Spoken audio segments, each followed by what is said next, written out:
আজহারী সাহেবের আগমন চট্টগ্রামবাসীর পক্ষ থেকে, আলতানগরের পক্ষ থেকে,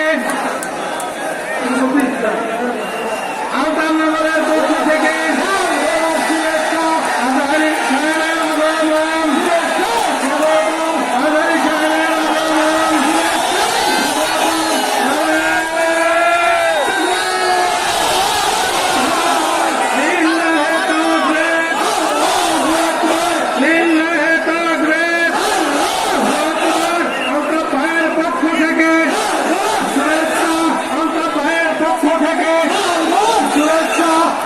আলতানগরের পক্ষ থেকে শুভেচ্ছা। সম্মানিত উপস্থিতি, আমাদের আজকে এই আলতানগরের প্রধান আকর্ষণ আমাদের মধ্যমণি জনাব মিজানুর রহমান আজহারী। সবাই একটু আমরা বসে পড়ি, আমরা সবাই বসে পড়ি।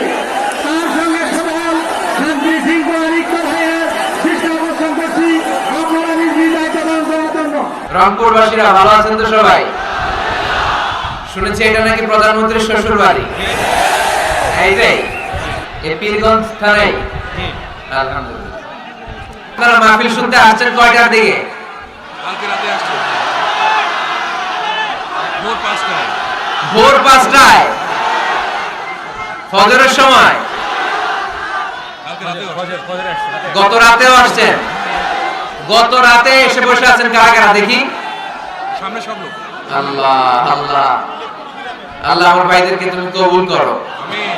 আল্লাহ মাহফিলটারে তুমি নাজাতের ওসিলা বানাও।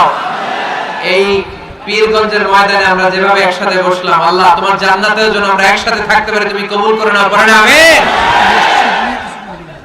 আমাকে রেখেছেন প্রধান বক্তা, আজকের প্রোগ্রামে সভাপতিত্ব করছেন আলহাজ মোহাম্মদ আব্দুল গফুর মিয়া। উনি আসছে? জি জি আসছে বাবা। বসেন বসেন। মাশাআল্লাহ। সহসভাপতি আলহাজ মোহাম্মদ আব্দুল কুদ্দুস মিয়া। আচ্ছা বসেন। আলতা ভাই বাবা। মাশাআল্লাহ। আমন্ত্রিত অতিথি মোহাম্মদ এনামুল হক শাহিন, ইউপি চেয়ারম্যান। মাশাআল্লাহ। মোহাম্মদ হাসান আলী, মোহাম্মদ জিয়াউর রহমান জিয়া, ডক্টর মোহাম্মদ ওসমান গনি, শাহ মোহাম্মদ সাইদুর রহমান। আর সার্বিক ব্যবস্থাপনায় ছিল মোহাম্মদ আলতাফ হোসেন, প্রতিষ্ঠাতা। জি, প্রতিষ্ঠাতা আলতাফ নগর, চত্বরা, পীরগঞ্জ, রংপুর। আলতাফ ভাই অনেক কষ্ট করেছেন, অনেক অনেক অনেক। এত বড় একটা প্রোগ্রাম অ্যারেঞ্জ করতে হলে কি পরিমাণে কষ্ট হয় আমরা বুঝতেই পারি, ঠিক কি না? প্রোগ্রামটা ছিল গত বছরের। আমাদের ওই নির্বাচনের কারণে এক সপ্তাহে 7 দিন সারা বাংলাদেশের প্রোগ্রাম বন্ধ রেখেছিল গভর্নমেন্ট। ওই নিয়মে এই প্রোগ্রামটাও পড়ে যায়, ফলে আমরা আসতে পারিনি, প্রোগ্রাম বন্ধ ছিল। আল্লাহর মেহেরবানি এই বছর আমরা একত্রিত হতে পেরেছি, আমরা পড়ি আলহামদুলিল্লাহ। দুবাই প্রবাসী, আপনাদের এলাকার কৃতি সন্তান আলতাফ ভাইয়ের জন্য আমরা দোয়া করি, আল্লাহ তাআলা ওনার হায়াত দারাজ করে দিন। আমিন। এরকম চমৎকার চমৎকার প্রোগ্রাম যেন আরো উপহার দিতে পারে, আল্লাহ তৌফিক দান করুন, আমরা পড়ি আমিন। মিডিয়ার ভাইরা, অনেক মিডিয়া এসেছে, আপনাদেরকে শুকরিয়া। প্রশাসনের ভাইরা, স্থানীয় এমপি মহোদয়, চেয়ারম্যান মহোদয়, অত্র থানার ওসি সাহেব আমাকে নিয়ে এসেছেন, উপজেলা চেয়ারম্যান মহোদয় আছেন, উপজেলা চেয়ারম্যান পরিষদের এসপি সাহেব এসেছেন, আরো অনেকে এসেছেন। ঢাকা থেকে এটিএন বাংলার বিপ্লব ভাই আমাকে সঙ্গ দিয়েছেন হেলিকপ্টারে। এরকম আরো অনেকে, প্রত্যেকের নাম বলতে পারলে ভালো হতো, কিন্তু সেটার সুযোগ এখন নাই। আমরা সবাইকে শুকরিয়া জানিয়ে, এই লক্ষ জনতাকে শুকরিয়া জানিয়ে এখনই মূল আলোচনায় চলে যাচ্ছি। এদিকে কি হয়েছে ভাই? কথা বলবেন না, আওয়াজ করবেন না, আমি দেখতে পাচ্ছি সবাইকে। কে কে ধাক্কাধাক্কি করতেছেন আমি কিন্তু দেখে ফেলতেছি। ওই ফ্যানটার জন্য লোকজন দেখতে পাচ্ছে। ফ্যানটা সরাই দেন তো, ওই ফ্যানটা সরাই দেন। ফ্যান না, ওই যে বাইরে নিচে লোকের কারণে ব্যাক পেন হইতেছে। বাঁকা হয়ে কথা বলা যায় না। একটা বালিশ চেয়েছিলাম, পিছনে ব্যাক পেন হচ্ছে তো বালিশ দিতে হবে। এই তুমি একটা কাজ করো, আশেপাশে কেন বাবা? সম্মানিত সুধী, আমাদের সময় কম, কথা বেশি, তাই বিশৃঙ্খলা করলে সময় নষ্ট হয়ে যাবে। আমরা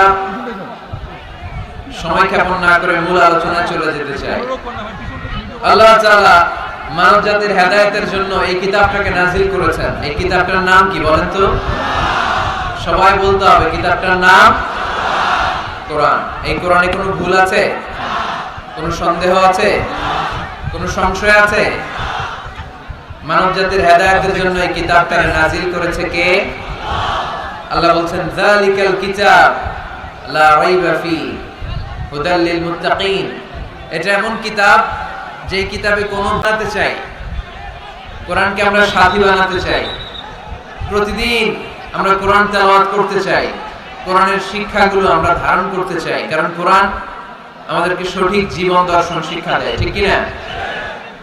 এই যে ভাইরা, আপনারা ধাক্কাধাক্কি কেন করতেছেন? এখানে জায়গা না পেলে পেছনের দিকে চলে যান। বারবার ধাক্কাধাক্কি করে আমার মনোযোগ যদি আপনারা নষ্ট করেন আলোচনায়, খুবই ডিস্টার্ব হবে। এটা করবেন না, এটা ঠিক না। এই তো এখন তো ঠান্ডা হয়ে গেল, এরকম হ্যাঁ থাকেন, আমার দিকে তাকান, এই যে আমার দিকে, হ্যাঁ ঠিক আছে, এইখানে আমার দিকে তাকান, আমার দিকে, হ্যাঁ ঠিক আছে, ঠিক আছে, মাশাআল্লাহ। তো কেন আমাদের কোরআনের সাথে সম্পর্ক রাখতে হবে? এর কারণ কোরআন সঠিক জীবন দর্শন শিক্ষা দেয়, তাই না? লাইফস্টাইল, এখন ছেলেমেয়েদের লাইফস্টাইল চেঞ্জ, এখন জীবনযাত্রা পদ্ধতি চেঞ্জ। মানুষ খুব ফাস্ট, স্মার্ট এন্ড ফাস্ট। মানুষ এখন ফাস্ট ফুড খেতে চায়, ফাস্ট হতে চায়, স্মার্টফোন ইউজ করতে চায়, স্মার্ট হতে চায়, আছে না নাই? স্মার্টফোন আছে কার কার দেখি? রংপুরের লোক অনেক স্মার্ট হয়ে গেছে, মাশাআল্লাহ। হাত নামান। ছেলেপেলেরাও এখন অনেক স্মার্ট, অনেক ফাস্ট। তো এই ফাস্ট লাইফে এই স্মার্ট ছেলেপেলেদের মধ্যে নানান ধরনের ক্রেজ আসে। দিনকে দিন নতুন নতুন ট্রেন্ড, নতুন নতুন ক্রেজ আসছে। ইন্ডিয়া থেকে আসতেছে, আমেরিকা থেকে আসতেছে, আর যাই পাশ্চাত্য থেকে আসে আমরা মনে করি ওইটাই স্টাইল, ওইটাই মডার্ন। আসলে এটা ঠিক না। ইসলামের চেয়ে মডার্ন, ইসলামের চেয়ে বেশি আধুনিক, বেশি মডার্ন পৃথিবীতে কোনো মতবাদ হতে পারে না। চিল্লায় বলেন ঠিক কি না? ইসলাম সবচেয়ে মডার্ন। আল্লাহর হাবিব সাল্লাল্লাহু আলাইহি ওয়াসাল্লাম যা দিয়েছে ওইটাতেই কল্যাণ। আল্লাহর হাবিব সাল্লাল্লাহু আলাইহি ওয়াসাল্লাম যা করতে বলেছেন ওইটাতেই কল্যাণ, ওইটাতেই বরকত, ওইটাতেই শান্তি। দুনিয়ায়ও শান্তি, আখিরাতেও শান্তি, ঠিক কি না? আমরা আমাদের ফ্যামিলিতে, আমাদের জীবনে, আমাদের আখিরাতে এই শান্তি চাই কি চাই না? শান্তি যদি আমরা পেতে চাই তাহলে কোরআনের দেয়া বিধানকে আমাদের মেনে চলতে হবে। কারণ এই কোরআন আমাদেরকে সঠিক জীবন দর্শন শিক্ষা দেয়, to the right sense of direction. সঠিক পথ আমাদেরকে দেখায়। কোরআন আমাদেরকে হেদায়েত দেয়। কোরআন ছাড়া কোন কিতাব আমাদেরকে হেদায়েত দিতে পারে? আপনি যদি গীতা পাঠ করেন হেদায়েত পাবেন? রামায়ণ পড়লে, মহাভারত, বাইবেল পড়লে পাবেন না। একটা কিতাব শুধু হেদায়েত দেয়। আওয়াজ করে বলেন কিতাবটার নাম। এই কিতাব আমাদের জন্য একটা ভার্ডিক্ট জারি করেছে। এই কিতাব বলেছে তুমি যদি নিজেকে বিশ্বাসী বলে দাবি করো তাহলে সব সময় তোমাকে হালাল উপার্জন করতে হবে, হালাল অবলম্বন করতে হবে। হারামের সাথে মুমিনের কোনো সম্পর্ক নাই। আজকে আমরা হালাল এবং হারাম এই দুটি বিষয়ে কিছু কথা এই প্রোগ্রামে রাখবার চেষ্টা করব, শুনবার চেষ্টা করব আমলের নিয়তে, ইখলাসের সাথে। আওয়াজ করে পড়েন ইনশাআল্লাহ। তাহলে আপনি যদি বিশ্বাসী বলে নিজেকে দাবি করেন আপনাকে হালাল খেতে হবে, হারাম খাওয়া যাবে? কথা বলেন। আমি প্রশ্ন করব, আপনারা উত্তর দেন তো। সুদ খাওয়া হালাল না হারাম? ঘুষ খাওয়া, যৌতুক খাওয়া, ক্যাসিনোর ব্যবসা করা, পেঁয়াজের দাম বাড়ানো, খাদ্যে ভেজাল দেয়া, মাছে ফরমালিন দেয়া, ওজনে কম দেয়া, পর্নোগ্রাফি দেখা, ইন্ডিয়ার নায়িকাদের কোমর দুলানো ডান্স দেখা, হিন্দি সিরিয়াল দেখা, এগুলো হারাম। এগুলোর সাথে মুমিনের কোনো সম্পর্ক আছে? মুমিন কি চাইলেই যে কোনো জিনিস শুনতে পারে? মুমিন চাইলেই তার দু চোখ দিয়ে যে কোনো জিনিস দেখতে পারে? মুমিন কান দিয়ে তাই শুনে যা শুনলে সওয়াব, আছে না নাই? মুমিন তার চোখ দিয়ে তাই দেখে যা দেখলে সওয়াব, আছে না নাই? যেন কানে শুনি সদা তোমার কালাম, এ খোদা চোখে যেন দেখি শুধু কুরআনের আয়াত শোনো আমার মুনাজাত পড়েন শোনো শোনো ইয়া ইলাহি আমার মুনাজাত শোনো আমার মুনাজাত আর জোরে পড়তে হবে আমিন তাহলে ডান দিকে হালালের রাস্তা বাম দিকে হারামের রাস্তা ডান দিকে গেলে জান্নাত পাওয়া যায় বাম দিকে গেলে জাহান্নাম পাওয়া যায় নাও দ্য ডিসিশন ইজ ইয়োর্স সিদ্ধান্ত আপনার আপনি বাছাই করবেন কই যাবেন ডানে না বায়ে সবাই বলেন ডানে না বায়ে হালাল না হারাম হালাল কিন্তু আমরা হালালও খাই সাথে সাথে হারামও খাই এজন্য আমাদের জীবনে বরকত নাই খেয়াল রাখবেন হালালে বরকত হারামে কোনো বরকত নাই হারাম দেখতে চাকচিক্যময় হারামটা দেখতে ধোঁকা এটা মরিচিকা এটা ফুলে ফেপে বড় হয়ে ওঠা বিশাল জিনিস কিন্তু আসলে ভিতরে কিচ্ছু নাই ঠিক কি না কিন্তু হালাল এটা দেখতে ছোট হলো এর মধ্যে বরকত দেয় কে উপার্জন অল্প হলেও এর মধ্যে বারাকা ঢুকিয়ে দিয়েছে কে রিকশাওয়ালার বেতন ধরেন 4000 টাকা মাসে 4000 টাকা বেতন তারপরেও সে বাড়ি ভাড়া দিয়ে বাজার সদাই করে চিকিৎসার খরচ ব্যয় করে ছেলে মেয়েদেরকে মাদ্রাসা স্কুলে পড়িয়ে মাস শেষে আরো 300-400 টাকা তার পকেটে থেকে যায় আলহামদুলিল্লাহ কইবেন না মাসের বেতন কয় হাজার সবাই বলেন না কয় হাজার 4000 আর বিশাল ব্যবসায়ী হারাম খায় মাসে তার ইনকাম 5 লক্ষ টাকা কয় লক্ষ 5 লাখ টাকা ইনকাম কিন্তু এক হসপিটালের বিল পরিশোধ করতে যে তার চলে যায় 3 লাখ এরকম আছে না নাই ওয়াইফের ক্যান্সার নিজের ডায়াবেটিস আলসার কিছু খেতে পারে না ডক্টরের বিল ডক্টরের ভিজিট দিতে দিতে হাসপাতালের বিল পরিশোধ করতে করতে চলে যায় তার 3 লাখ অন্যান্য খরচ শেষে আরো 2-2.5 লাখ মাস শেষে 50,000 তার ঋণ থেকে যায় আছে না নাই তাহলে রিকশাওয়ালার 5,000 এর পরে মাস শেষে থেকে যায় 300-400 আর এই লোকটা 5 লক্ষ কামাইয়ের পরে মাস শেষে কিচ্ছু থাকে না আর ঋণের বোঝা আওয়াজ করে বলেন ঠিক কি না কারণ রিকশাওয়ালার পয়সা হালাল আর হালালে বরকত ঢুকায় দিছে কে আরো জোরে বলতে হবে হালালে বরকত দেয় কে আওয়াজ করে উত্তর দেন তো গরু খাওয়া হালাল না হারাম কুকুর খাওয়া কুকুর খান নাকি আপনারা হারাম এটা আমরা খাই না রংপুরের বাজারগুলোতে যে কসাই আছে তারা কি প্রতিদিন কুকুর জবাই করে না গরু বিয়ের অনুষ্ঠানগুলোতে কি জবাই হয় কুকুর না গরু কুরবানির ঈদে কি জবাই হয় গরু তাহলে কুকুর আমরা খাই না কুকুর জবাই হয় না জবাই হয় গরু গরু আমরা খাই বেশি এবার উত্তর দেন তো গরু বা গাভী বছরে বাচ্চা দেয় কয়টা কুকুর দেয় কয়টা হ্যাঁ 5টা 6টা 7টা ফ্যামিলি প্ল্যানিং নাই তো জন্ম নিয়ন্ত্রণের ঝামেলা নাই দেদা আছে তাদের বাচ্চা হচ্ছে তো দেখেন গরু বাচ্চা দেয় কম কুকুর বাচ্চা দিল বেশি গরু খায় বেশি কুকুর আবার কেউ খায় না তারপরেও এই রংপুরের পীরগঞ্জে আওয়াজ করে বলেন তো গরু বেশি না কুকুর বেশি কি বেশি এত খাইলাম বাচ্চা দিল কম এরপরও গরু বেশি কারণ গরু খাওয়া হালাল আর হালালে বরকত দেয় কে আজকের এই মাহফিলটা তখনই সার্থক হবে যখন আমরা এই সিদ্ধান্তে আসতে পারবো যে আমরা আমাদের জীবনে কখনো হারাম খাবো না যুবক ছেলেরা হারাম খাবা যৌতুক খাবা যারা বিয়ে করো নাই তারা বিয়েতে যৌতুক নিবা কে হাত তোলো ওই যে একটা হাত কত সাহস দেখছেন যৌতুক খাওয়া যাবে এখন গলার সাউন্ড কমে গেছে আরো জোরে খাওয়া যাবে যাবে না এটা হারাম হারাম যৌতুক খাওয়া কুকুরের পেশাব খাওয়া যত খারাপ যৌতুক খাওয়া তার চাইতেও বেশি খারাপ ঠিক কি না কারণ কুকুরের পেশাব খেলে শুধু হারাম খাওয়ার গুনাহ হয় তাই না আর যৌতুক খেলে 2 গুনাহ হারাম খাওয়ার গুনাহ আর শ্বশুর বাড়ির উপর জুলুম করার গুনাহ আওয়াজ করে বলেন ঠিক কি না টাকা দিতে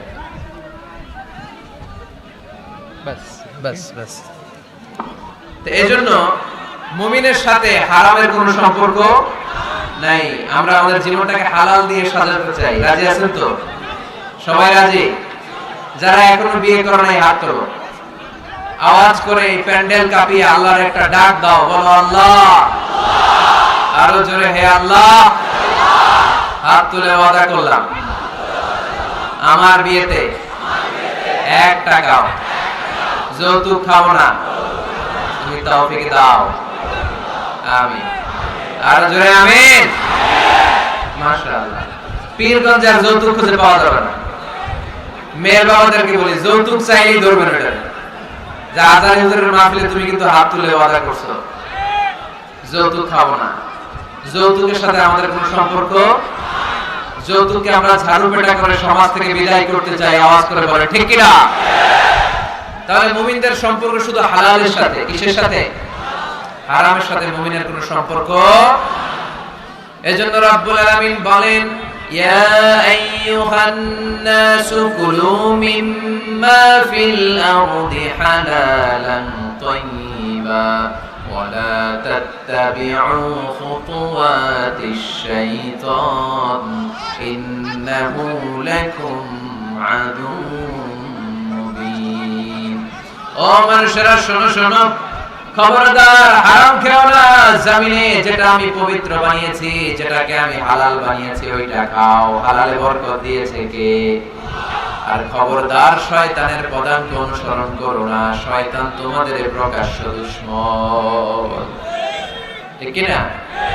হালাল খেতে বলেছেন। যেটা জমিনে পবিত্র এটা আমরা খাবো, যেটা হালাল ওইটা আমরা খাবো। হারামের সাথে আমাদের কোনো সম্পর্ক নাই। এই সিদ্ধান্তে সবাই একমত তো? সবাই একমত? হালাল দিয়ে আমরা আমাদের জীবন চালাতে চাই। রাজি আছেন তো সবাই? তাহলে আসুন হালাল এবং হারামের ব্যাপারে আমরা বিস্তারিত জেনে নেই, যে আমাদের জীবনে কোনটাকে আল্লাহ তাআলা হালাল করেছেন, কোনটাকে হারাম করেছেন, কিভাবে আমি হালাল দিয়ে আমার জীবনকে সাজাবো, কেমন করে হালাল দিয়ে জীবনকে গুছাবো, আর কেমন করে হারাম থেকে আমি বেঁচে থাকবো। এই মূলনীতি, এই প্রিন্সিপালস আমাদের জানার দরকার আছে না নাই? পীরগঞ্জের ভাইয়েরা, আমার রংপুরের প্রিয় ভাইয়েরা, আজকের এই চমৎকার দুপুরে আমরা হালাল এবং হারামের কিছু মূলনীতি জেনে যাব। যে মূলনীতিগুলো আপনি সামনে রাখলে আপনার পুরো জিন্দেগিতে, পুরো জীবনে হালাল হারাম নিয়ে আপনি কখনো আর কোনো কনফিউশনে পড়বেন না। আপনাদের মনোযোগ আছে তো? আসুন আমরা হালাল এবং হারামের মূলনীতিগুলো জেনে নেই। হালাল এবং হারামের প্রথম মূলনীতি হচ্ছে, এই পৃথিবীতে যা আছে সব হালাল। যা আছে সব কি? হালাল। মৌলিকভাবে এভরিথিং ইজ হালাল। যতক্ষণ না কোনো জিনিসের ব্যাপারে হারাম হওয়ার দলিল না পাওয়া যায়, ততক্ষণ পর্যন্ত সব কিছুরে হালাল করেছে কে? আল্লাহ। যখন দলিল পাওয়া যাবে যেটা হারাম, তখন থেকে আমরা ওইটার কাছেও যাব না। তার আগ পর্যন্ত সব হালাল। ঠিক কি না? বুঝতে পারছেন কথা? আর হালাল প্রমাণ করতে হলে কোনো দলিলের প্রয়োজন হয় না। আমি যদি বলি এটা হালাল, কেউ যদি বলে হুজুর এটা যে হালাল, দলিল কি? দলিল দেয়া লাগবে না। কিন্তু হারাম বলতে হলে দলিল দিতে হয়। তাও যেন তেন দলিল নয়, অকাট্য দলিল। কোরআন এবং সুন্নাহ, কোরআন এবং সুন্নাহর অকাট্য দলিল ছাড়া কোন জিনিসকে আপনি হারাম ঘোষণা করতে পারবেন না। এজন্য যারা বারবার হারাম হারাম হারাম হারাম বলে, এদের কাছে যাওয়া যাবে না। যারা আমাদেরকে আলো দেখায়, যারা আমাদেরকে আশা দেখায়, আমরা তাদের কাছে যাব। আল্লাহর হাবিব সাল্লাল্লাহু আলাইহি ওয়াসাল্লাম বলেছেন, বাশশিরু ওয়ালা তুনাফিরু, সুসংবাদ দাও, মানুষকে দিন থেকে ভাগিও না। ইয়াসসিরু ওয়ালা তুআসসিরু, সহজ করে ইসলামকে উপস্থাপন করো, ইসলামকে কঠিন করো না। ঠিক কি না? আওয়াজ করে বলেন তো, ইসলাম পালন করা, ইসলাম মানা, এটা সহজ না কঠিন? জোরে বলেন, সহজ না কঠিন? ওযু করে নামাজ পড়া ফরজ, তাই না? ওযুর পানি নাই, তায়াম্মুম করে পড়লেও কবুল করবে কে? দাঁড়িয়ে দাঁড়িয়ে নামাজ পড়া ফরজ। কোমরে ব্যথা, দাঁড়াতে পারছি না, বসে পড়লেও কবুল করবে কে? বিয়েতে মোহরানা দেওয়া কি ফরজ? আওয়াজ করে বলেন, ফরজ। এখন মোহরানা যদি না থাকে, এক সাহাবী বললেন, ইয়া রাসূলুল্লাহ, বিয়ে করব। আল্লাহর হাবিব সাল্লাল্লাহু আলাইহি ওয়াসাল্লাম বললেন, বিয়ে করবে তো তোমার মোহরানা আছে? সাহাবী বললেন, না, মোহরানা নাই। মোহরানা নাই তো কি আছে? কিচ্ছু নাই। আল্লাহর হাবিব সাল্লাল্লাহু আলাইহি ওয়াসাল্লাম বললেন, কিচ্ছু না থাকলে বিয়ে করবে কেমনে? সাহাবী বললেন ইয়া রাসূলুল্লাহ বয়স তো আর বসে থাকে না, বিয়ে তো করা লাগবে। আল্লাহর হাবিব সাল্লাল্লাহু আলাইহি ওয়াসাল্লাম জিজ্ঞেস করলেন কোরআন থেকে মুখস্থ কোন সূরা টুরা পারো? সাহাবী বললেন পারি। এক যুবতী মেয়েকে জিজ্ঞেস করলেন এই কোরআন পারো? সে বলল না কোরআন পারি না। আল্লাহর হাবিব সাল্লাল্লাহু আলাইহি ওয়াসাল্লাম বললেন বিয়েতে রাজি আছো? মেয়ে বলল রাজি। আল্লাহর হাবিব সাল্লাল্লাহু আলাইহি ওয়াসাল্লাম কোরআন জানা সাহাবী আর কোরআন না জানা এক নারীর সাথে বিয়ে পড়ায় দিলেন। বিয়ে শেষে মেয়েটাকে বললেন মা তোমার স্বামীর কোনো টাকা পয়সা সম্পদ কিচ্ছু নাই যে তোমাকে মোহরানা দিবে, তবে তুমি কোরআন পড়তে পারো না, তোমার স্বামী কোরআন পারে, তোমার স্বামী তোমাকে প্রতিদিন কোরআন শিখাইয়া দিবে, এটাই মা তোমার বিয়ের মোহর। সুবহানাল্লাহ। এত আস্তে। তাহলে ইসলাম পালন করা সহজ না কঠিন? আরো জোরে বলেন সহজ না কঠিন? মাইকম্যান কোন দিকে? এই মাইকম্যান আরেকটু সাউন্ডটা বাড়াই দিতে হবে, আরেকটু স্ট্রং করতে হবে। তাহলে বোঝা গেল ইসলাম পালন সহজ। ইসলামে সবকিছু হালাল যতক্ষণ না হারামের ব্যাপারে কোনো দলিল খুঁজে পাওয়া না যায়। এজন্য যারা বারবার হারাম হারাম বলে এদের কাছে যাওয়া যাবে না। যারা আশা দেখায়, যারা জান্নাতের পথ দেখায়, যারা সুসংবাদ দেয়, তারাই ইসলামের সঠিক ধারক এবং সঠিক বাহক। চিল্লায় বলতে হবে ঠিক কি না? একদল লোক আছে সবকিছুর বলে হারাম। আপনারা শুনলে অবাক হবেন, একটা সময় এই বাংলাদেশে কিছু আলেম সমাজ বলতো ইংরেজি শিক্ষা হারাম, ইংরেজি পড়া হারাম, বলতো না? বলতো। সময়ের বিবর্তনে, কালের আবর্তনে এরাই এখন ইংরেজি শিখে, আছে না নাই? এখন আবার হালাল হয়ে গেছে। কথা বলে ঠিক কি না? এক সময় কিছু কিছু আলেম সমাজ বলতো যে রাজনীতি করা হারাম, এখন আবার ওনারা রাজনীতি করে, আছে না নাই? ওনারা বলতেন ইসলামী ব্যাংকিং এগুলো জায়েজ না, এগুলো হারাম, এখন আবার করে। তো এখনো যেগুলো ওনারা হারাম হারাম বলতেছে 5-10 বছর পরে এগুলো ওনাদের কাছে হালাল হয়ে যেতে পারে। চিল্লায় বলেন ঠিক কি না? এজন্য হারাম বলার আগে 100 বার ভাববেন, কারণ কোনটা হারাম ওইটা না বুঝে না জেনে ঘোষণা দেওয়ার দায়িত্ব আল্লাহ আপনারা দেয় নাই। আল্লাহর হাবিব সাল্লাল্লাহু আলাইহি ওয়াসাল্লাম বলেছেন হালাকাল মুতানাত্তিউন, যারা মুতানাত্তিউন তাদের ধ্বংস। সাহাবারা বললেন এরা আবার কারা? আল্লাহর হাবিব বললেন যারা ছোট্ট কোনো বিষয় নিয়ে ঘোষণা দিয়ে দেয় যে এটা হারাম, ওটা হারাম, ওটা হারাম, ওটা হারাম, এদের মুখের জিকির খালি হারাম হারাম, আছে না নাই? এই জিকিরটা একটু পাল্টাইতে হবে। হারাম হারাম না বলে জিকির করতে হবে কি হালাল হালাল হালাল। পারা যাবে মুসলমান? সবাই রাজি আছেন তো? এজন্য রব্বুল আলামিন বলেন قل من حرم زينة الله التي أخرج لعباده والطيبات من الرزق। কার এত বড় স্পর্ধা, কার এত বড় সাহস যারা আল্লাহর দেয়া হালাল বিষয়গুলোকে হারাম বলে ঘোষণা দেয়, আল্লাহর দেয়া হালাল নিয়ামতগুলোকে হারাম বলে ঘোষণা দেয়, আল্লাহর ঘোষণা করা হালাল সাজসজ্জাগুলোকে হারাম বলে ঘোষণা দেয়। কার এত সাহস? ধমক দিয়েছেন আল্লাহ, লানত দিয়েছেন এদের উপর। এজন্য হালাল এবং হারামের প্রথম মূলনীতি হচ্ছে এভরিথিং ইজ বেসিক্যালি হালাল। এই পৃথিবীতে মূলত যাই দেখতে পাবেন সব হালাল, সব হালাল। আলহামদুলিল্লাহ পড়েন। যতক্ষণ না এটা হারাম হওয়ার ব্যাপারে অকাট্য দলিল না পাওয়া যায় আমরা এটাকে হালাল হিসেবে কনসিডার করব। সবাই কথা বুঝতে পেরেছেন? বুঝতে পেরেছেন সবাই? হালাল এবং হারামের 2 নাম্বার মূলনীতি হচ্ছে আল হালাল ওয়াসিআ গায়রুল হারাম। এই পৃথিবীতে হালাল হচ্ছে আনলিমিটেড আর হারাম হচ্ছে লিমিটেড। হালাল বেশি, হারাম কম। হালালের কোনো অভাব নাই, কিন্তু হারাম হাতে গোনা। সুবহানাল্লাহ পড়েন। এতে আমাদের সুবিধা হয়েছে না? কথা বুঝে নাই বোধহয়। আচ্ছা, হালাল যদি কম হতো আর হারাম যদি বেশি হতো আমাদের জন্য অসুবিধা হয়ে যেত না? হালাল হচ্ছে অসীম, এত বেশি পরিমাণ জিনিসকে আল্লাহ হালাল করেছেন। এই হালালের মধ্যে থেকেই আপনার জীবনের আনন্দ, উৎসব, বিনোদন সব আপনি পরিচালনা করতে পারবেন। আওয়াজ করে পড়েন সুবহানাল্লাহ। আবার এই কোরআনে কারীমের মধ্যে রব্বুল আলামিন যখন হালালের ঘোষণা দিয়েছেন তখন তিনি ব্যাপক হারে ঘোষণা দিয়েছেন। আবার এই কোরআনের মধ্যে রব্বুল আলামিন যখন হারামের ঘোষণা দিয়েছেন ব্যাপকভাবে দেন নাই। হারামের ঘোষণা কোরআনে আল্লাহ গুনে গুনে দিয়েছে।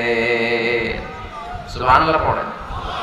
হালাল ব্যাপক, হালাল ব্যাপক। উহিল্লাত লাকুম বাহিমাতুল আনআম। আল্লাহ বলেন এই পৃথিবীতে চার পাওয়ালা যত জন্তু আছে সব খাওয়া হালাল। সুবহানাল্লাহ পড়েন। ইল্লা মা ইউতলা আলাইকুম, অল্প কয়েকটা ছাড়া, যেগুলো হিংস্র, যেগুলো ভয়ঙ্কর, যেগুলো বিষাক্ত, এরকম কয়েকটা ছাড়া যত চার পাওয়া জন্তু আছে সব খাওয়া হালাল করছে কে? তাহলে হালাল বেশি না কম? আওয়াজ করে সবাই বলতে হবে, হালাল বেশি না কম? বেশি, হারাম কম। আবার সাগরের প্রাণীগুলোর দিকে খেয়াল করে আল্লাহ বললেন, উহিল্লা লাকুম সাইদুল বাহরি ওয়া তুআমুহু, সাগরের ভেতরে যত ধরনের জলজ প্রাণী পাওয়া যায় সবগুলো শিকার করা আর খাওয়াকে তোমাদের জন্য হালাল করেছে কে? আল্লাহ এগুলোকে হালাল করেছে, অল্প কয়েকটা ছাড়া। তার মানে হালাল হচ্ছে পৃথিবীতে আনলিমিটেড, অসীম, আর হারাম হচ্ছে লিমিটেড। এজন্য কোরআনে যখনই আল্লাহ হালালের কথা বলে আল্লাহ ব্যাপকভাবে বলে, আল্লাহ বলে সব হালাল। আর যখনই হারামের ঘোষণা দেয় আল্লাহ গুনে গুনে দেয়, অল্প কয়েকটা, এজন্য গোনা যায়, হালাল গোনা যায়। আপনি হাতে গুনতে পারবেন হালাল? গুনতে পারবেন? যদি আল্লাহর জিজ্ঞেস করেন আল্লাহ কাকে বিয়ে করা হালাল, আল্লাহ বলবে সবাইকে বিয়ে করা হালাল।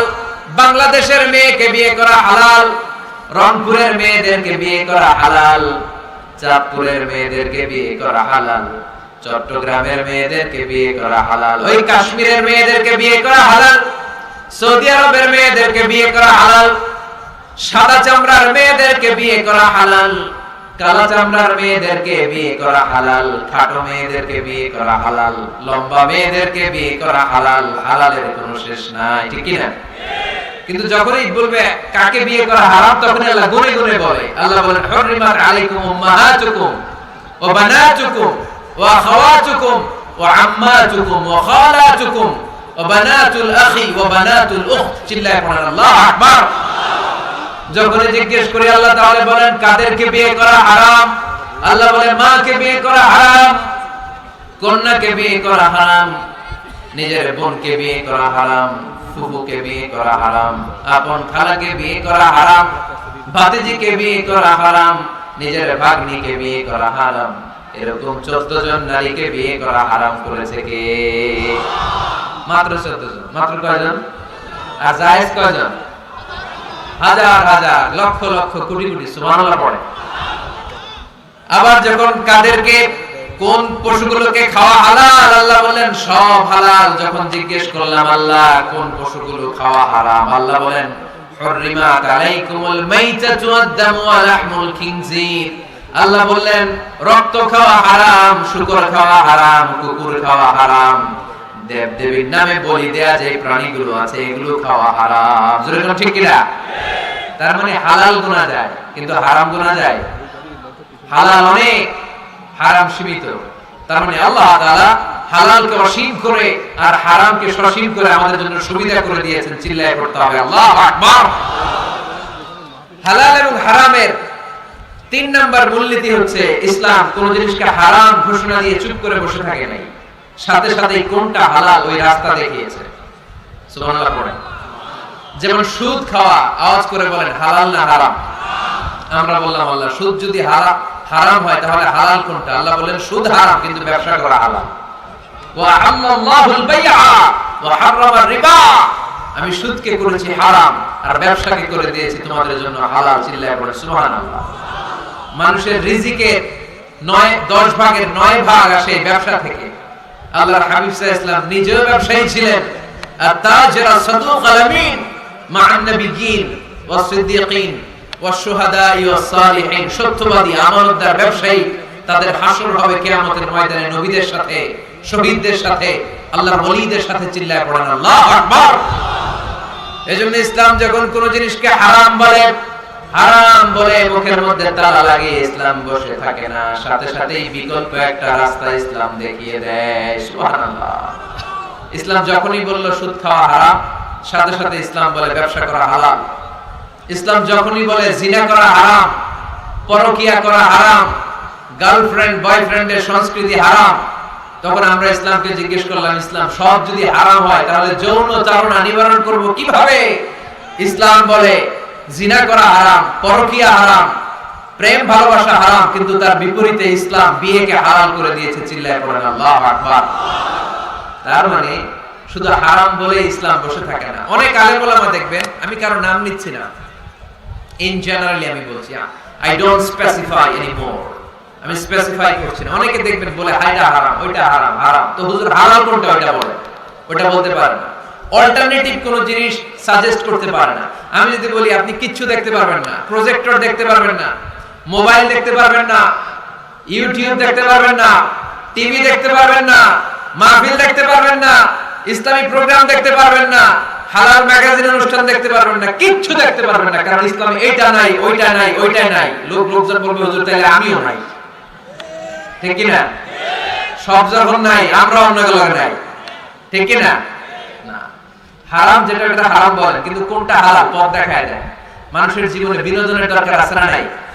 আপনি সঠিক হালাল বিনোদন, হালাল এন্টারটেইনমেন্ট যদি সাজেস্ট করতে না পারেন, মানুষ তার নিজের খুশি মতো এন্টারটেইনমেন্ট বিনোদন বেছে নেবে, ঠিক কি না?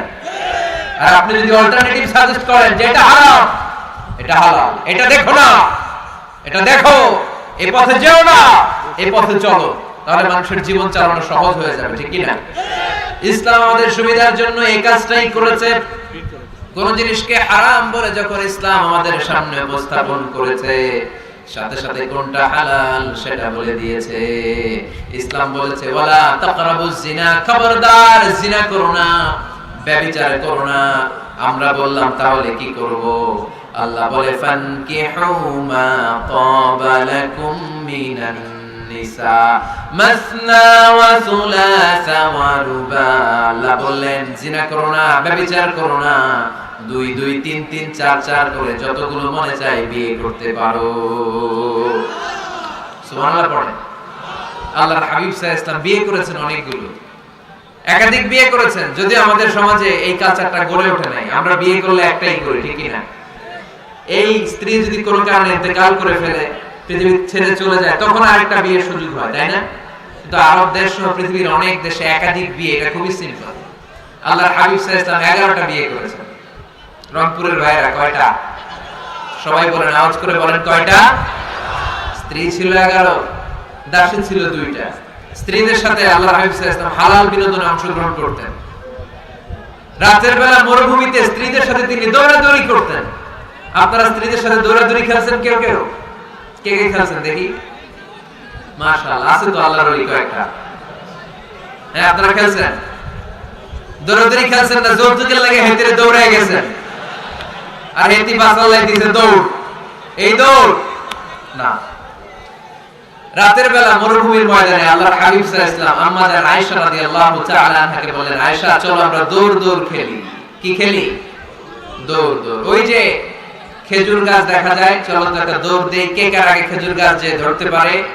আল্লাহর হাবিব সাল্লাল্লাহু আলাইহি ওয়াসাল্লাম দৌড় দিলেন, আম্মা জান আয়েশাও দৌড় দিলেন। আল্লাহ রাসূল সাল্লাল্লাহু আলাইহি ওয়াসাল্লাম ইচ্ছা করে আস্তে দৌড় দিলেন, আম্মা জান আয়েশা রাদিয়াল্লাহু তাআলা আনহা জোরসে দৌড় দিয়ে খেজুর গাছ ধরে ফার্স্ট হয়ে গেলেন। আল্লাহ রাসূল সাল্লাল্লাহু আলাইহি ওয়াসাল্লাম হয়ে গেলেন সেকেন্ড। আম্মা জান আয়েশা খুব খুশি। তার 5-7 বছর পরে আবার একদিন রাতে কোন এক সফরে মরুভূমিতে আল্লাহর হাবিব সাল্লাল্লাহু আলাইহি ওয়াসাল্লাম বলেন, আয়েশা চলো তো আজকেও দৌড় দৌড় খেলি, কে কার আগে ওই পিলার বা ওই খেজুর গাছের ডাল ধরতে পারে, চলো দেই দৌড়। ওই দিন আর আল্লাহ রাসূল সাল্লাল্লাহু আলাইহি ওয়াসাল্লাম আস্তে দৌড়ান নাই, জোরসে দৌড় মারলেন। আম্মা জান আয়েশা আর ওই রাতে পারে নাই। আল্লাহ রাসূল সাল্লাল্লাহু আলাইহি ওয়াসাল্লাম নিজে যে খেজুর গাছ ধরে ফার্স্ট হয়ে গেলেন। সুবহানাল্লাহ পড়েন। আয়েশা রাদিয়াল্লাহু তাআলা আনহা সেকেন্ড হয়ে গেলেন, রাগ করে বসে আছে। আল্লাহর হাবিব সাল্লাল্লাহু আলাইহি ওয়াসাল্লাম আম্মা জান আয়েশা রাদিয়াল্লাহু তাআলা আনহার কাছে যে বলেন, ইয়া আয়েশা হাদিহি বিতিলকা সাবকা, ওই যে 7 বছর আগে এক রাতে তুমি আমারে হারায় দিছিলে, আজকে তোমারে হারায় ওটার প্রতিশোধ নিয়ে নিলাম। সুবহানাল্লাহ পড়তে বলেন না? কি ভালোবাসা ছিল আল্লাহ রাসূল সাল্লাল্লাহু আলাইহি ওয়াসাল্লামের সাথে, আল্লাহ রাসূল সাল্লাল্লাহু আলাইহি ওয়াসাল্লামের স্ত্রীদের। আম্মা জান আয়েশা রাদিয়াল্লাহু তাআলা আনহাকে আল্লাহ রাসূল সাল্লাল্লাহু আলাইহি ওয়াসাল্লাম এত ভালোবাসতেন, পেয়ালা যে জায়গায় ঠোঁট লাগিয়ে চুমুক দিয়ে আম্মা জান আয়েশা দুধ খেতেন, ঠিক ওই জায়গা খুঁজে খুঁজে ঠোঁট লাগিয়ে বিশ্বনবীও দুধ খেতেন। ওটের হাড্ডি চুষে আম্মা জান আয়েশা রেখে দিলে, আম্মা জান আয়েশার চোষা রেখে দেওয়া হাড্ডিটা নিয়ে বিশ্বনবী চুষতে আরম্ভ করতেন। এক বালতি থেকে দুইজনে পানি নিয়ে গোসল করতেন। এক ল্যাপের নিচে দুইজন শুয়ে থাকা অবস্থায় কোরআনের আয়াত নাযিল করত কে? আম্মা জান আয়েশা বলতেন, আমাকে সাধারণ মহিলা মনে করো না, আমি অসাধারণ নারী, কারণ আমি বিশ্বনবীর এমন স্ত্রী যে স্ত্রী যখন বিশ্বনবীর সাথে একই কম্বলের নিচে শুয়ে থাকতো, তখনও সাইয়েদনা জিবরাইল আলাইহিস সালাম কোরআনের আয়াত নিয়ে আসতেন, পড়েন সুবহানাল্লাহ। তিনি বলতেন, আমার কারণে তোমরা তায়াম্মুমের বিধান পেয়েছো, আমি না থাকলে তোমাদের জন্য রব্বুল আলামিন তায়াম্মুমের নিয়ম পাঠাতেন না।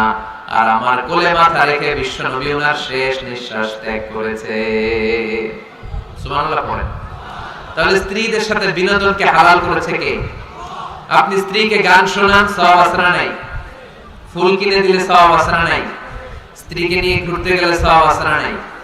আপনারা এই রংপুরের লোকেরা কোথায় ঘুরতে যান বেশি এই জেলায়? কি চিড়িয়াখানা? স্বপ্নপুরী। কোথায় এটা?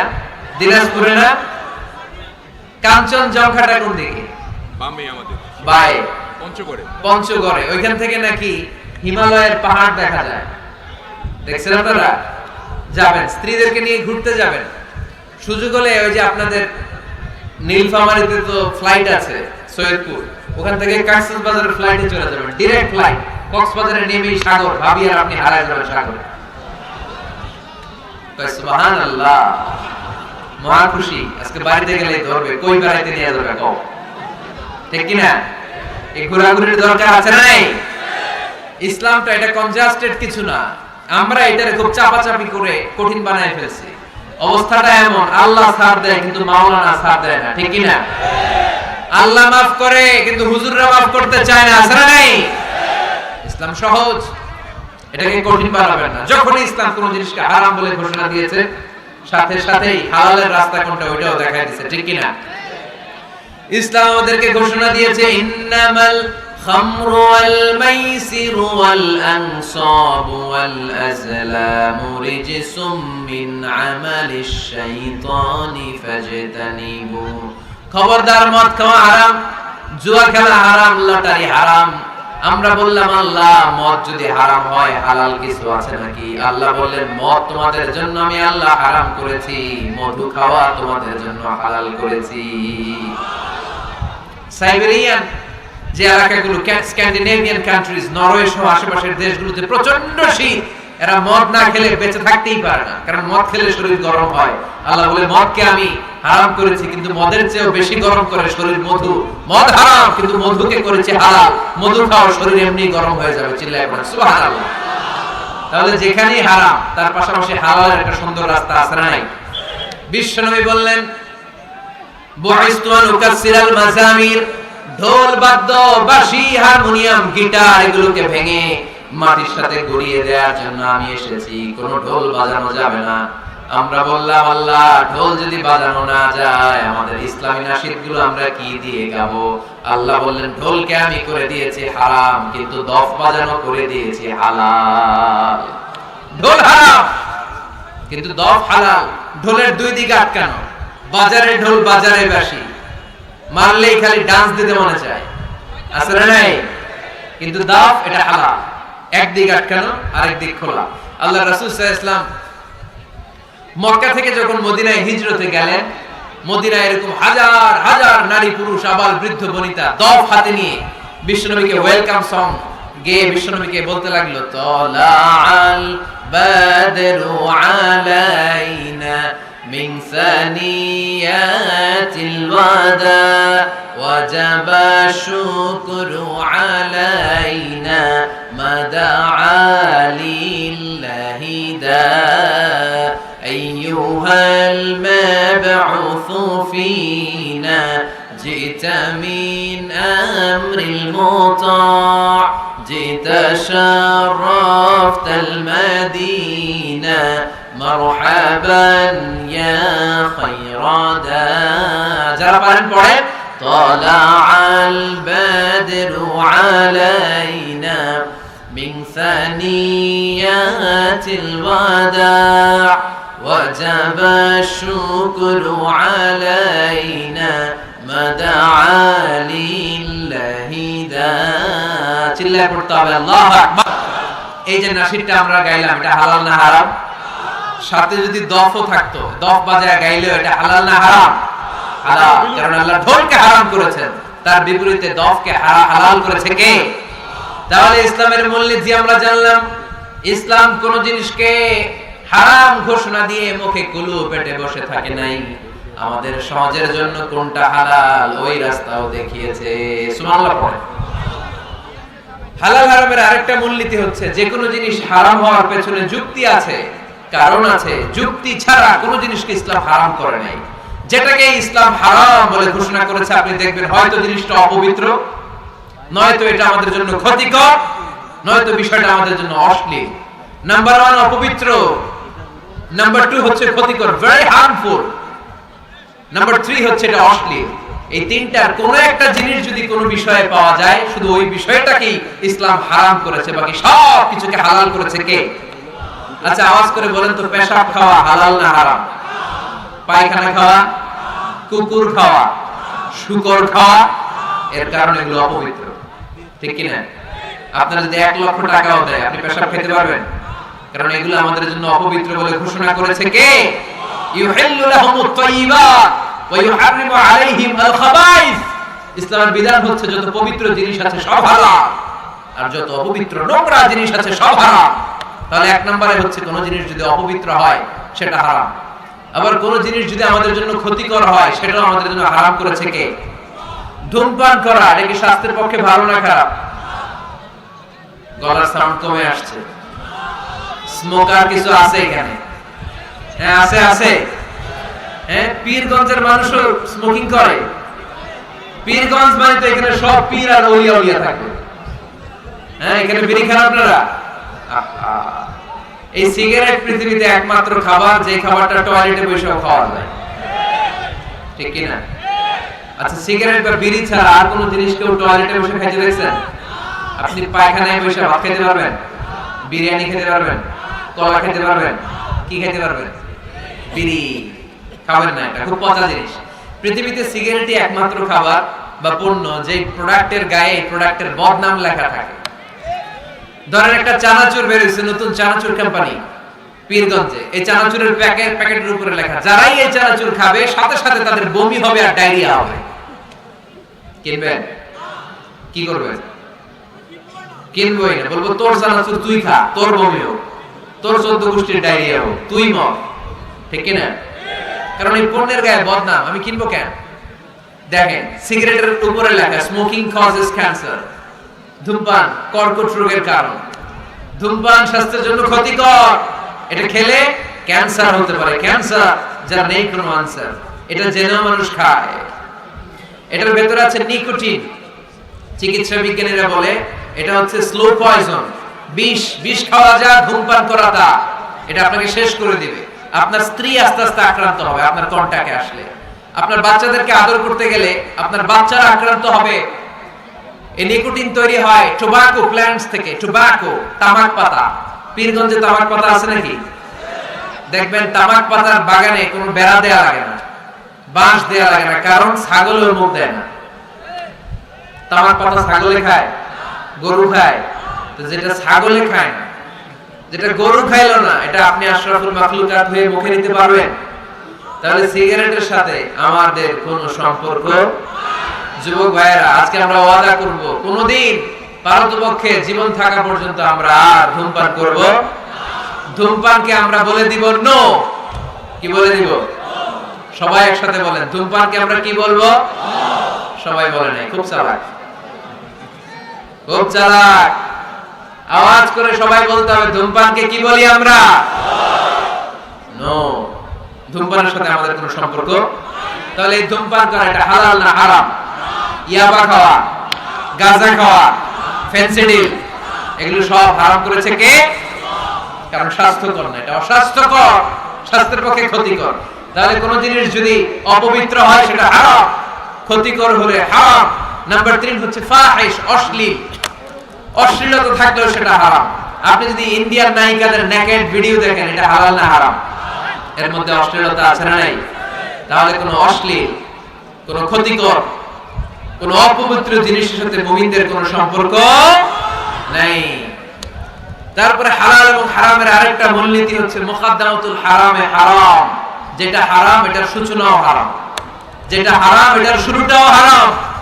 যেমন কোন নারীদের দিকে, বেগানা নারীদের দিকে ভাব নিয়ে তাকানো, এটাকে হারাম করছে কে? আসলে এটা হারাম হওয়ার কথা ছিল না, কারণ আপনি তো তাকিয়েছেন।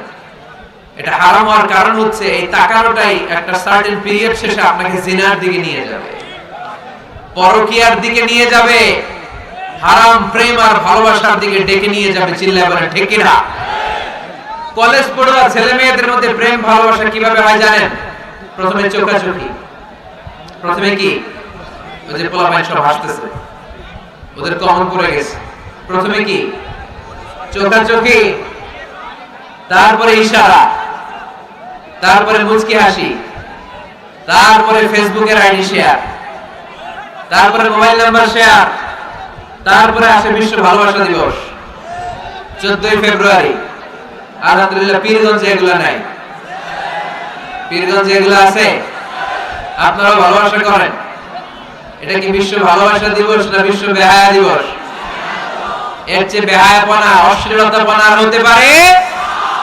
আমাদের সারা বছর ভালোবাসা, সকালে ভালোবাসা, দুপুরে ভালোবাসা, বিকেলে ভালোবাসা, এজন্য আমাদের ভালোবাসার দিবস লাগে না। আওয়াজ করে বলতে হবে ঠিক কিনা?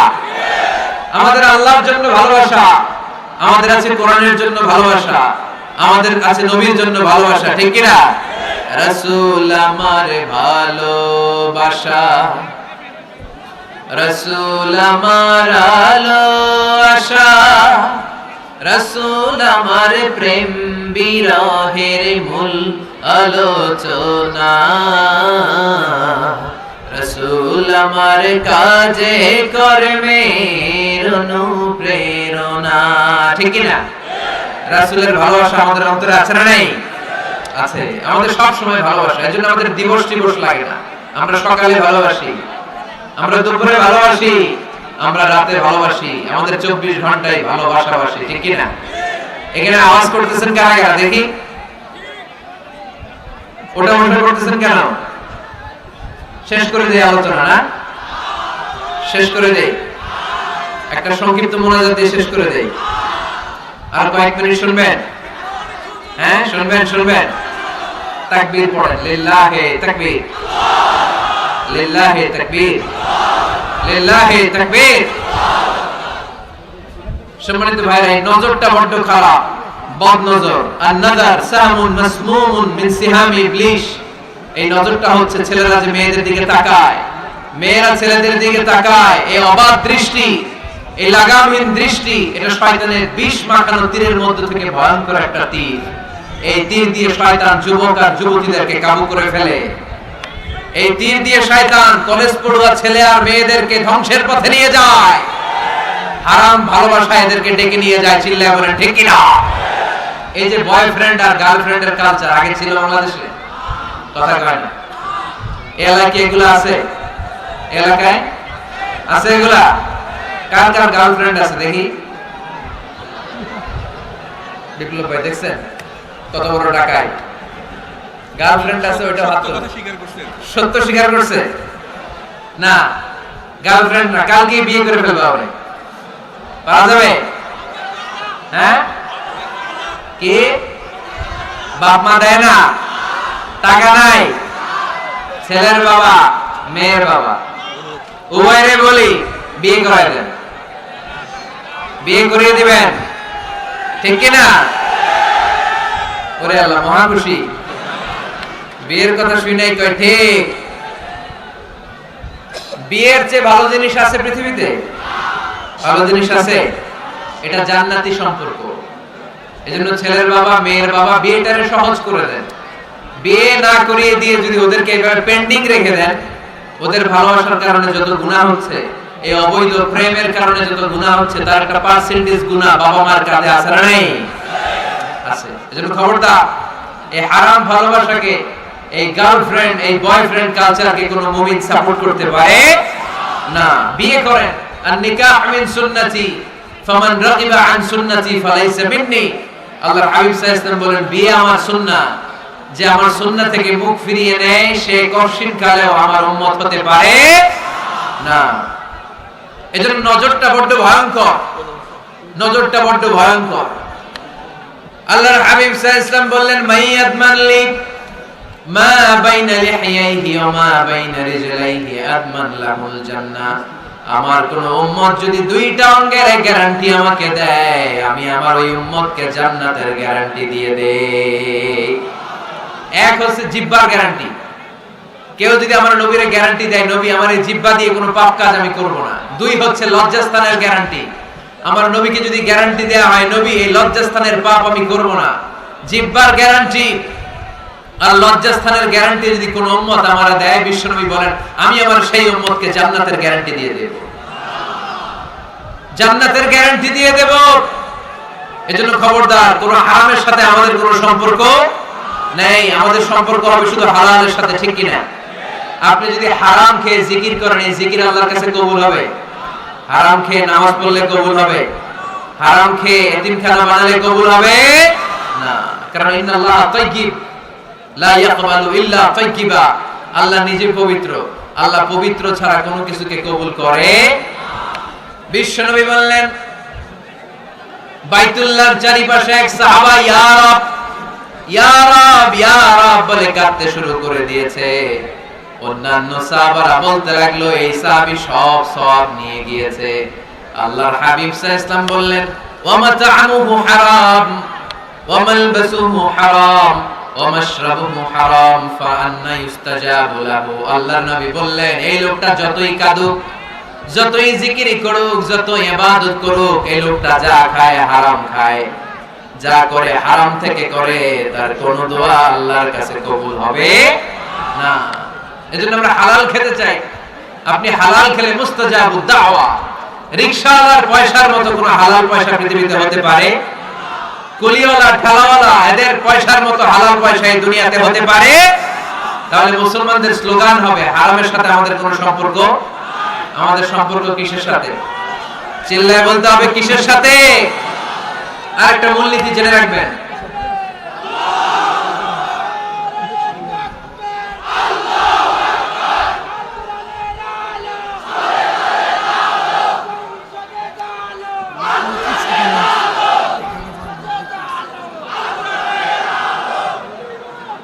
মাশাআল্লাহ মাশাআল্লাহ। আপনারা মাহফিল শুনতে আসছেন কয়টার দিকে?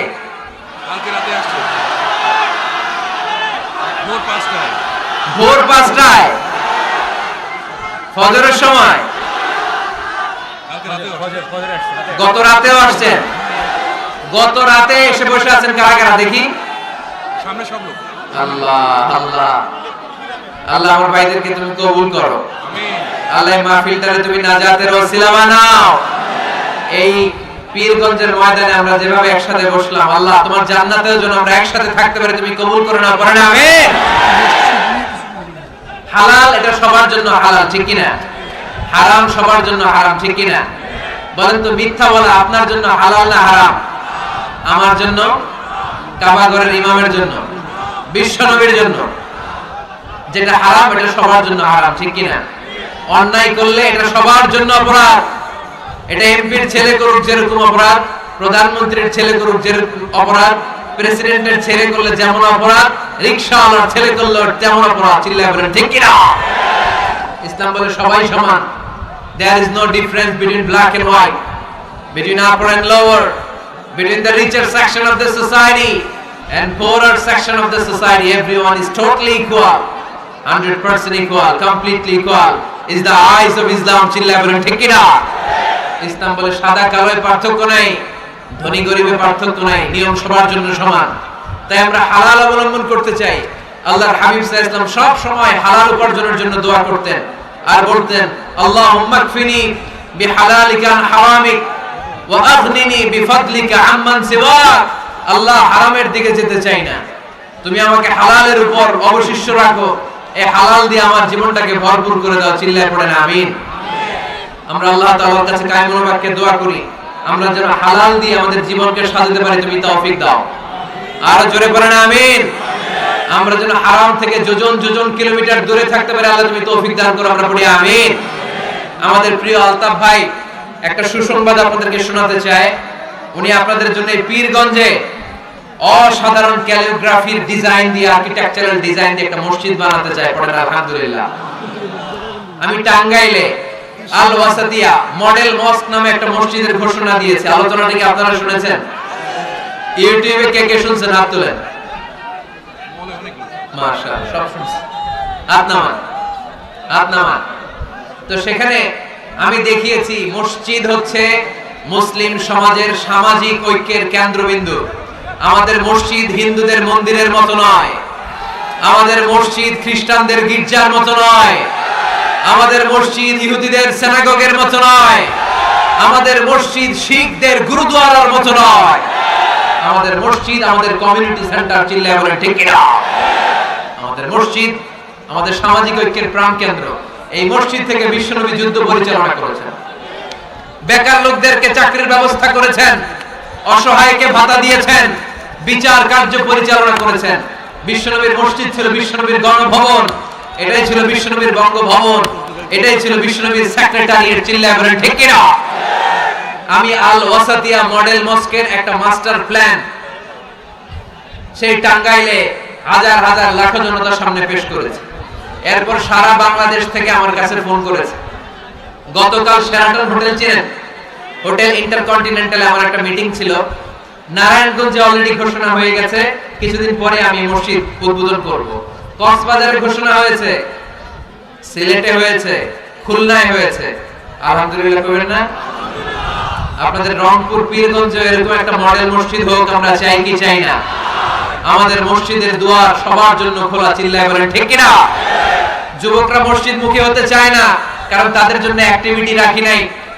নারীরা মসজিদে আসতে পারে না, তাদের জন্য নামাজের জায়গা রাখি নাই। ছোট বাচ্চাদেরকে আমরা ধমকে মসজিদ থেকে তাড়িয়ে দেই, আগামী প্রজন্ম ছেলেরা মুসল্লি হবে না। চিল্লায় বলেন ঠিক কিনা? এজন্য আমরা মসজিদকে গণমানুষের মিলন কেন্দ্রে প্রস্তুত পরিণত করতে চাই। আমাদের আলতাফ ভাই একটা চমৎকার মসজিদের ডেমো আমাকে দেখিয়েছে। আমি আমার মাস্টার প্ল্যান ওনার সাথে শেয়ার করব। আপনাদের যার যতটুকু সুযোগ হয় ওনার মাদ্রাসার জন্য, মসজিদের জন্য দুহাত খুলে দান করবেন। রাজি আছেন তো? সবাই রাজি আছে? আল্লাহ আমাদের সবাইকে কথাগুলো বুঝার ও আমল করার তৌফিক দান করুন। আমরা সবাই পড়ি আমিন। যতগুলো কথা বলেছি কোরআন সুন্নাহর আলোকে বলেছি, বানিয়ে কিছু বলি নাই। তারপরেও আমার মনের অজান্তে কোনো মিস ইনফরমেশন যদি আমার মুখ ফসকে বেরিয়ে যায়, সেগুলো যেন আল্লাহ তাআলা আপনাদের স্মৃতিপট থেকে মুছে দেয়। আমরা পড়ি আমিন। সত্য, সুন্দর আর হকের পক্ষে, কল্যাণের পক্ষে যা বলেছি তার সবটুকু প্রথমে আল্লাহ তাআলা আমাকে আমলের তৌফিক দান করুক, আপনাদের সবাইকে আমলের তৌফিক দান করুক। আমরা পড়ি আমিন। আপনারা সবাই ভালো থাকুন, সুস্থ থাকুন, সুন্দর থাকুন, পরিচ্ছন্ন থাকুন। ছেলেমেয়েদেরকে স্কুলে পাঠান, ছেলেমেয়েদেরকে মাদ্রাসায় পাঠান, ছেলেমেয়েদেরকে মসজিদে পাঠান। আমাদের ফ্যামিলিগুলো জান্নাতি ফ্যামিলি হোক। আমরা দোয়া করি সুবহানাকা আল্লাহুম্মা বিহামদিকা আশহাদু আল্লা ইলাহা ইল্লা আনতা আস্তাগফিরুকা ওয়া আতুবু ইলাইক। আগামীকাল সকালে এই মসজিদের ভিত্তিপ্রস্তর স্থাপন হবে। আমরা সবাই প্রাণ খুলে দোয়া করব। আবার হয়তো দেখা হয়ে যাবে কোন তাফসীরুল কোরআনের ময়দানে। সে পর্যন্ত ভালো থাকুন সবাই। আসসালামু আলাইকুম ওয়া রাহমাতুল্লাহি তাআলা ওয়া বারাকাতুহু।